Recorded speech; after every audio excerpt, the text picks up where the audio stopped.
प्रिय विद्यार्थियों, हम दोबारा बात करते हैं आज पिछले लेक्चर को आगे बढ़ाते हुए सिस्टमेटिक वर्सेस रीजनल ज्योग्राफी के डुअलिज्म की, इनके बीच के द्वैतवाद की। हमने बात की कि हमबोल्ट का विचार क्या था और रिटर का विचार क्या था, और अगर हम इन दोनों की बात को और ज़्यादा गहराई से अध्ययन करते हैं तो हम पाते हैं कि हमबोल्ट ने जब पृथ्वी को एक यूनिट मानकर बात की तो उन्होंने साथ में ये भी कहा कि अधिकांश की जो सिस्टमेटिक ज्योग्राफी है वो बेसिकली फिजिकल ज्योग्राफी है, क्योंकि फिजिकल जो एलिमेंट्स हैं उन्हीं की एक रूपता की बात पृथ्वी के संदर्भ में की जा सकती है। और इसीलिए अगर हम हमबोल्ट और रिटर को अध्ययन करके एक कंक्लूजन पर पहुंचना चाहें तो हम ये मान सकते हैं कि Humboldt was strongly engaged in the development of systematic physical geography, while Ritter to a considerable extent was a regional geographer. Ritter comparatively regional geographer थे, क्योंकि वो ये मानते थे कि पृथ्वी पर विभिन्न तत्वों का जो वितरण है उस वितरण में जो विषमता मिलती है, विषमता को उन्होंने व्यवस्था कहा, ये जो व्यवस्था है इसके पीछे का कारण खोजना हमारे अध्ययन का उद्देश्य होना चाहिए।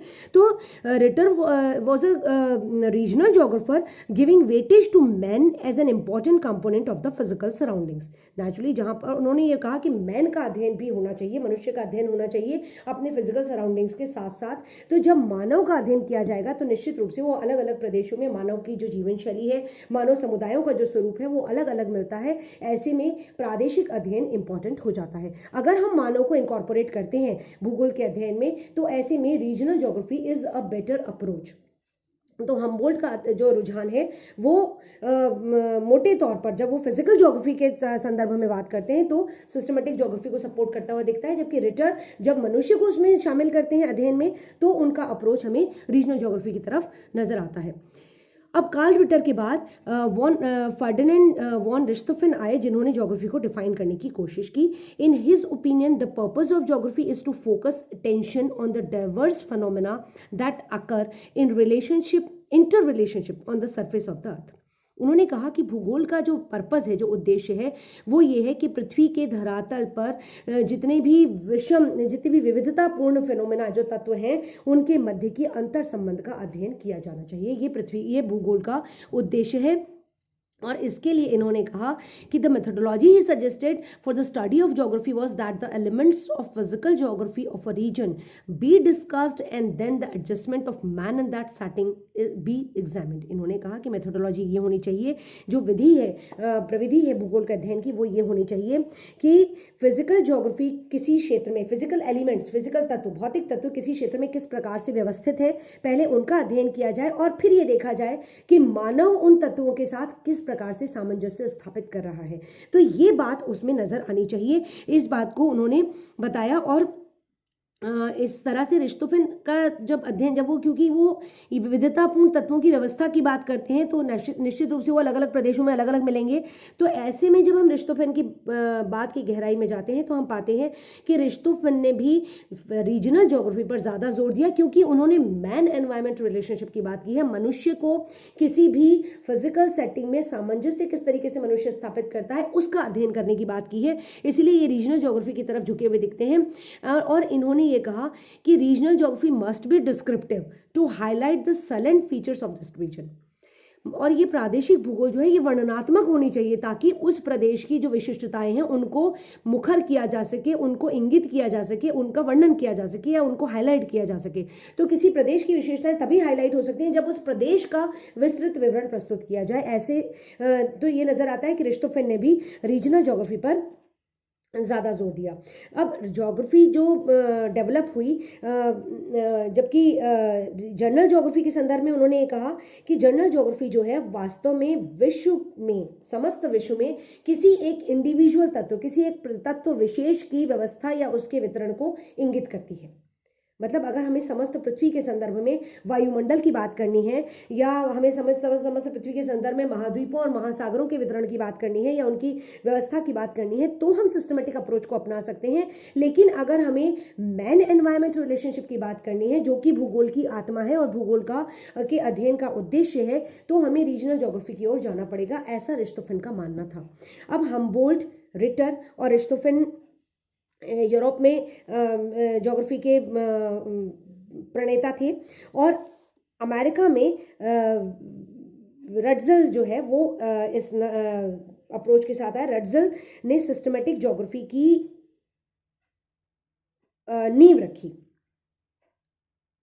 नींव तो क्या रखी, एक्चुअली ये कहना चाहिए कि ये जो हम्बोल्ट ने नींव रखी थी सिस्टमेटिक ज्योग्राफी की, और रिटर ने जो रीजनल ज्योग्राफी की रखी थी। जो एक मेजर डिफरेंस हम्बोल्ट और रिटर के अप्रोच में मिलता है कि हम ये कह सकते हैं कि हम्बोल्ट ने रिटर के ये सिस्टमेटिक ज्योग्राफी की नींव रखी और रिटर ने रीजनल ज्योग्राफी की नींव रखी, या ये कहना चाहिए कि इस डायकोटोमी को बहुत मुखर किया, दोनों में अंतर स्थापित करने की चेष्टा की।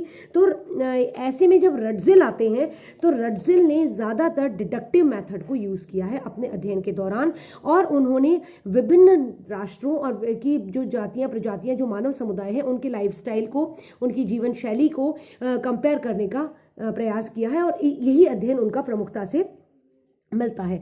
ऐसे में ये नज़र आता है कि वो भी रीजनल ज्योग्राफी को की ओर उनका झुकाव मिलता है, उसको एडवोकेट करते हुए दिखते हैं। उन्होंने अपने जो एंथ्रोपोलॉजिकल स्टडीज़ की हैं, जो ये विभिन्न ट्राइब्स की, विभिन्न जातियों प्रजातियों का जो अध्ययन उन्होंने किया है, मानव प्रजातियों का, तो वहाँ पर उन्होंने लेकिन ये करते समय उन्होंने एक चीज़ ज़रूर की है कि उन्होंने उन क्षेत्रों के संदर्भ में सबसे पहले परिकल्पना का निर्माण किया है। आप जब अभी आप एमए में हैं, आप जब अभी रिसर्च के लिए जाएंगे या एमफिल और पीएचडी की तौर पर अगर आप एकेडमिक्स में आगे जाएंगे तो आप समझ पाएंगे कि रिसर्च मेथोडोलॉजी, जब हम किसी क्षेत्र का शोध करने या अध्ययन करने की दिशा में आगे बढ़ते हैं, तो रटजिल ने ये बात स्थापित की कि पहले उस क्षेत्र के संदर्भ में एक परिकल्पना तैयार कर ली जाए, एक कंसेप्ट तैयार कर लिया जाए, और उस परिकल्पना को जो विश्वव्यापी जो स्थापित अवधारणाएं हैं, उन अवधारणाओं को भी एक बार उस प्रदेश के संदर्भ में देख लिया जाए और फिर अपने अध्ययन को आगे बढ़ाया जाए। तो उन्होंने जो है वो जो स्थापित सिद्धांत हैं उनको किसी प्रदेश पर अप्लाई करने का प्रयास किया। जैसा कि हमने पहले भी बात की थी कि ह्यूमन सोसाइटीज़ पर, जो मानव समुदाय हैं, मानव समाज है, उन पर उन्होंने डार्विन की जो विकासवादी सिद्धांत है, डार्विन की जो थ्योरी है, उसको अप्लाई करने का प्रयास किया। और उन्होंने ये बताया कि ग्रुप्स ऑफ ह्यूमंस जो हैं, जो मानव समुदाय हैं, वो भी सर्वाइवल के लिए स्ट्रगल करते हैं, संघर्ष करते हैं अपने अस्तित्व को बनाए रखने के लिए, जैसे कि एनवायरनमेंट में पादप जगत में पौधे या जंतु जगत में जंतु करते हैं, वैसे ही मानव समुदाय भी अपने सर्वाइवल के लिए संघर्ष करते हैं और एक दूसरे में समाहित होते हैं, बढ़ते हैं, कम होते हैं, नष्ट होते हैं। ये सारी प्रक्रिया मानव समुदायों में भी मिलती है, मानव समाजों में भी मिलती है। ऐसे में इनका अप्रोच जो है वो मॉर्फोलॉजिकल, जो हम्बोल्ट के अप्रोच से थोड़ा सा विमुख होता हुआ नजर आता है।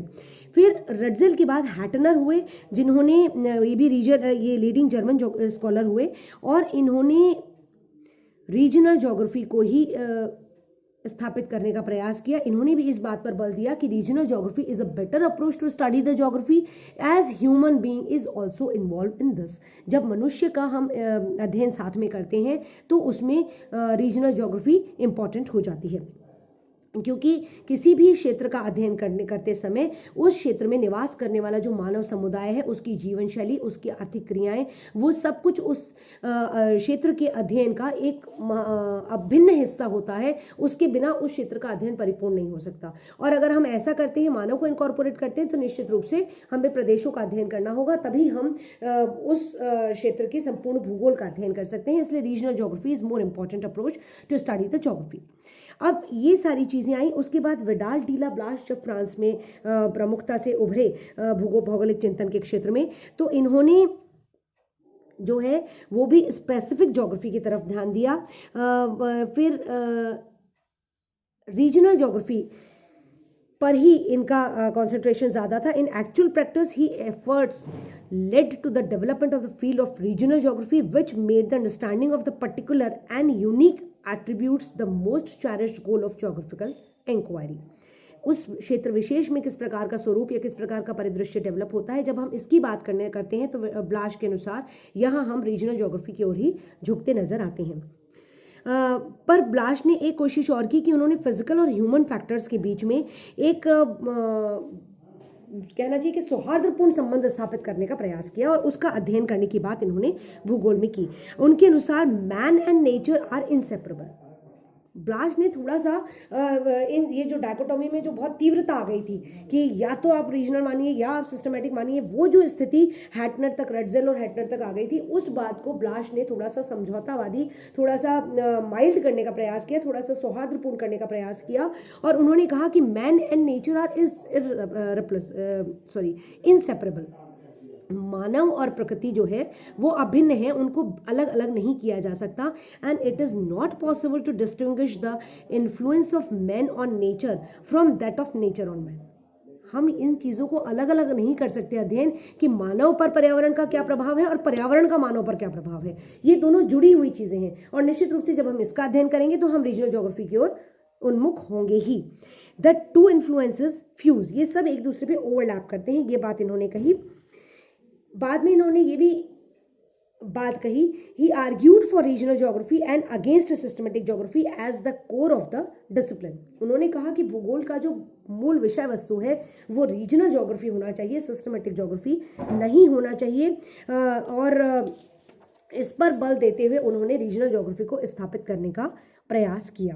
उन्होंने इन चीज़ों को बहुत ज़्यादा प्रमुखता से अपने अध्ययनों में सामने रखा।